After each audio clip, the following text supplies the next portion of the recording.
En el pasado, un amigo nuestro, muy querido, producía un programa de radio en la noche que decía 100 canciones y 1.000.000 de recuerdos. Yo creo que esa etapa, Rafael Chalhú Mejía nos ha complacido, no narrando todo, sino tocando los principales elementos desde la muerte de Trujillo hasta la llegada el cambio del el famoso cambio. Ahora resulta que esa experiencia en la que él estuvo presente en política provincial durante mucho tiempo y luego en política nacional durante mucho tiempo, nos puede dar información sobre algunas cosas que realmente están ocurriendo hoy. Antes hay una pregunta que yo quería hacerle con respecto a su nombre. Sobre el nombre, el apellido de su madre, no hay que hablar porque es Mejía. Sí. Pero mi pregunta es, Chalhú, ¿son libaneses, sirios o palestinos? Libaneses. Vinieron por el puerto de Sánchez A finales del siglo pasado, entonces. Creo que en enero del 1901, por ahí.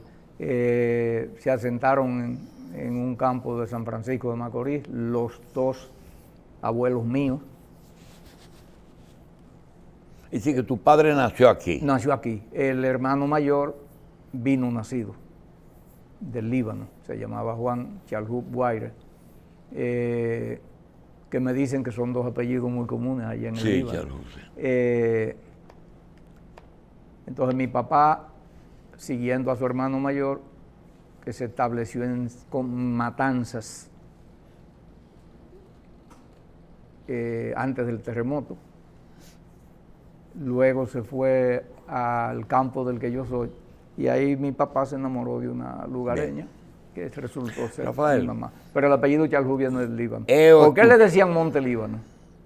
Monte Líbano. El Monte Líbano era el primer nombre que llevaba, igual que Cedros del Líbano, porque Monte Líbano tenía una vegetación extraña y diferente, en la que cada vez que se ocupaba ese territorio, que fue siempre ocupado, se llevaban los cedros como botín de guerra. Como botín de guerra. Sí, porque eran milenarios. Porque me llama la atención ya que en una solicitud que hizo mi Eso tío, se llamó así hasta la ocupación, hasta los franceses, porque llamamos cuando la ocupación de Turquía, del Imperio Otomano, ellos se llamaban Monte Líbano. Pero en mi tío Juan solicitó la renovación de su permiso de residencia. Y decía Monte Líbano. Después del terremoto del 46.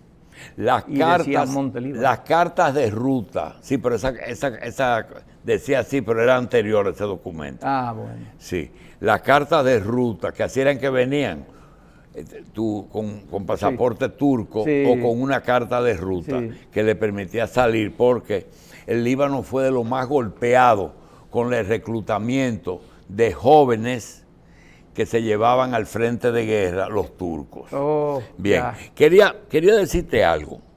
En estos días he conversado mucho con un grupo de amigos, puedo decirte los nombres, pero ellos vienen al programa, y veo que hay una intención de armar una estructura electoral, política electoral para el 24, pero no en base a aliados desde el principio, sino elaborar una fórmula en que se puedan colocar personas de izquierda y personas de prestigio, aunque no sean de izquierda, con un programa común para buscar si no la presidencia, porque es tarde y es difícil, Sí. por lo menos una representación congresional.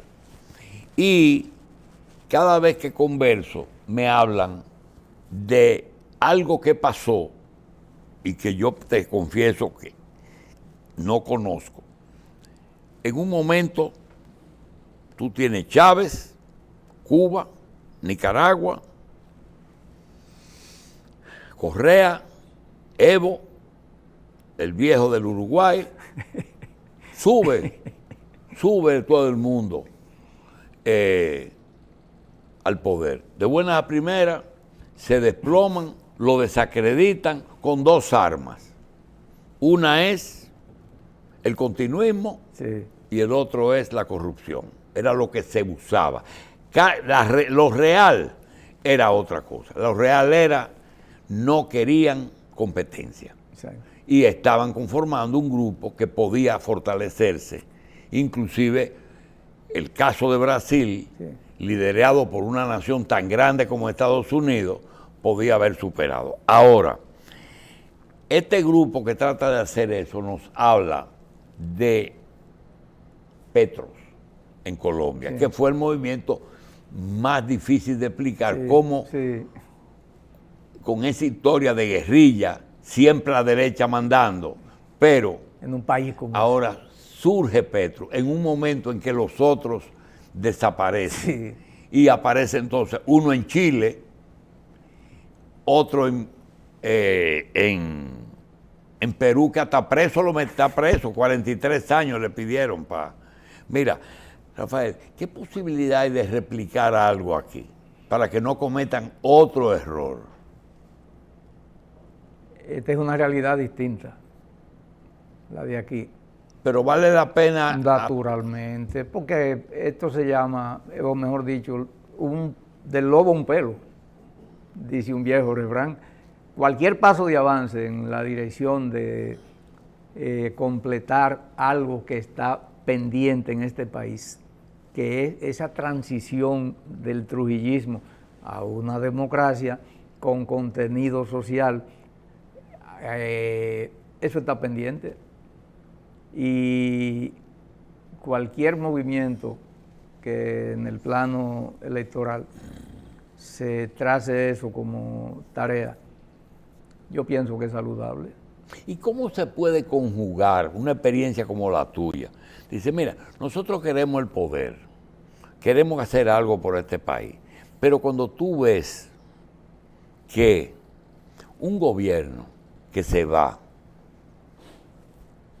lo derrocan, Rafael, porque fue un derrocamiento, bajo la bandera de la corrupción, Sí. por el simple hecho, o por el no el simple, el complicado hecho de haber preferido a China, irse y recibir y hablar con los chinos y recibirlo con alfombras rojas. Eso definió la salida del PLD del poder.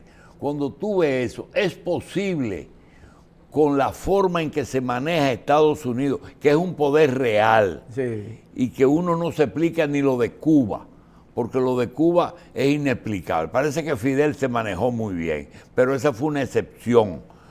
Mira, ahora mismo el de Nicaragua está en traído, el de Venezuela tuvo que ceder. Pregunta, ¿es posible la convivencia en un gobierno progresista que haga algo y que Estados Unidos te lo acepte sin ponerse 100%? Porque ellos quieren su agenda completa Sí. aquí. Mire, doctor. Mira que no te voy a meter en el problema haitiano. No. Déjeme decir esto. Yo creo que el PLD fue rechazado por el electorado, no simplemente porque estableció relaciones con China. Ese fue un factor que contribuyó a que Estados Unidos presionara de manera a veces grosera, porque que un secretario de Estado, mire, yo pienso que en pocos países se ve una cosa así, coge y llama a un presidente y le diga lo que tiene que hacer. Sí. Tan Lo que no tiene que hacer. Lo que no tiene que hacer. Tan imperialista es el norteamericano que lo hace, como tan lacayo es el presidente que lo acepta. porque eso no se le hace a todos los presidentes. Él tenía que pararse en dos patas. Naturalmente, y caer con un poco más de dignidad. Aquí hubo un presidente que con las tropas norteamericanas aquí, en el 1916, el delegado político norteamericano, o los generales, los jefes de la tropa, porque quien la dirigía era un capitán, le dijeron al presidente Jiménez: nosotros estamos dispuestos a aplastar la rebelión del general Desiderio Arias y de los hermanos Jiménez, Mauricio y Cesario Jiménez, montecristeños, a aplastar esa rebelión y abrirle la brecha por la que usted penetre a la ciudad y reconquiste el poder. Y él dijo: no, yo prefiero el sacrificio del poder a la deshonra de ejercer un poder recuperado por balas extranjeras. Entonces, ¿cómo es que un presidente de la República va a aceptar cosas así? De un país que se respete. Lo que pasa es que a veces somos nosotros mismos. Aquí nunca ha venido un presidente americano, porque los presidentes dominicanos, antes que aquel piense en viajar, ya están cogiendo para allá. Un país que obtiene un triunfo tan grande como la conquista de la Serie del Caribe y acredita su calidad de potencia deportiva y el material humano que ese país produce en el Mundial de Béisbol hace unos años, y sale con un plátano en la mano a exhibir eso como un trofeo, como una señal de triunfo, lo que está diciendo que es una república bananera, que esto es un platanal. Entonces, yo pienso que eso contribuyó a las presiones que se ejercieron contra el presidente Medina, pero lo que pasó fue que el pueblo se cansó. Eran 20 años y los PLDistas se olvidaron de que el tiempo pasa y el poder también. Y mire cuántos problemas le ha costado eso. Entonces, yo ubico las cosas, los factores que contribuyeron a esa salida del poder de manera un poco distinta a la suya. ¿Qué pasa? Que uno no puede ponerse tiene que contar con ellos porque son una potencia hegemónica, una superpotencia. Pero el pueblo dominicano tiene que irse haciendo la idea de que tiene que hacer lo que le convenga. Lo que le convenga. Pero hay que convencerlo a ellos.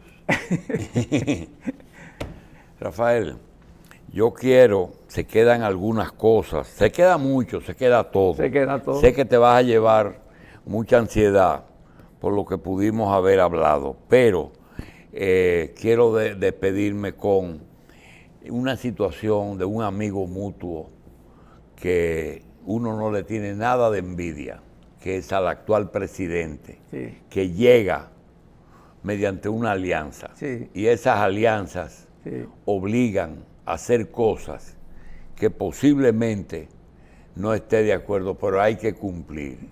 Se sabe cuáles fueron los compromisos sí, con los aliados, hasta con el que dividió al PLD, sí. hay cierto compromiso. ¿Cómo ves un gobierno que está haciendo una cosa que tú decías antes, el arte de lo posible? Sí. Bueno, lo primero que yo debo decir es el vínculo casi familiar. Puede decirse que familiar, y lo voy a decir porque es él quien me lo ha dicho. Dice: cuando yo hablo con usted, no le pregunto al político ni al amigo, sino al familiar. Sí. Porque la gente no sabe que entre Luis, y lo puedo llamar así con mucha propiedad, y mis hijos, hay una relación casi de hermandad. Yeah. Pero así. Entonces, a mí me obliga eso. El trato que él le da a mi familia, el trato que me dispensa a mí, la distinción con la que me trata, hasta el punto de que a veces, y que me perdone él, me consulta. Entonces eso me obliga a mí. Yo a Luis le deseo lo mejor. Creo que su situación no es envidiable. No es envidiable. No, porque él tiene encima, a su alrededor, unos poderes que son insaciables. Él tiene su concepto que no es el mío. sobre el manejo de la economía, aspectos que yo incluso públicamente he criticado con bastante acritud a veces. Y la verdad que yo no quisiera estar dentro de los zapatos de él. Pero quiero decirle una cosa, mi consideración la ratifico. Y los mejores deseos. Los mejores deseos. Incluso colaboro con él en algunas áreas de su gobierno que no son ni políticas, ni sociales, ni qué sé yo cuánto, nada de eso, porque yo mantengo mis ideas. Bueno, usted ha oído cómo estoy aquí. A mí me condiciona en algo esa relación familiar que existe. Y desde ahí, desde la condición de una especie de tío, porque don Rafael, el padre de Luis, y yo, era de tocayo que nos tratábamos. Y entonces se ha quedado así, porque don Rafael tuvo un mérito, una virtud, un arte, y era que sus amigos entrañables, él hacía que su familia los adoptara como amigos entrañables también. Entonces hay todo eso envuelto en el asunto, pero yo mis posiciones, mis ideas, las mantengo invariables, como la gente me ha oído hablando aquí. Bien. Y les deseo lo mejor. Sí, pero ellos son así, ellos siempre han respetado lo que los otros piensan. Rafael Chalhoub, gracias. Ay, doctor. Vamos a ver si conseguimos más los permisos de doña María. Dulce María, sí. Oiga, doctor, yo les reitero, ya la gente no lo sabe, pero quien me sacó a la televisión fue usted. Eso son cosas del pasado. Del pasado, pero debo no solo agradecérselo, sino decírselo a la gente. Y yo soy suyo, usted me manda a llamar cuando usted quiera. Tú eres, además, una cosa, Dios ha cuidado de que tú puedas mantener con todos estos problemas que ha tenido la izquierda, una imagen y una figura que todo el mundo lo acepta. Eso es envidiable. Pero hay otra cosa, doctor, déjemelo decir. Un hombre libre de odio. Sí, pero hay muchos que son buenos que no se lo han reconocido. Libre de odio. Mira, hay gente que son implacables con ellos. Tú mencionaste 2 o 3 personas que tú no consigues un 100% como se consigue con... Nadie tiene nada que decir de Rafael Chalhoub. Dice usted. Bueno, gracias. Yo no soy de oro. Gracias. Y acepto la crítica y a esos ataques a veces lo que hago es que me río.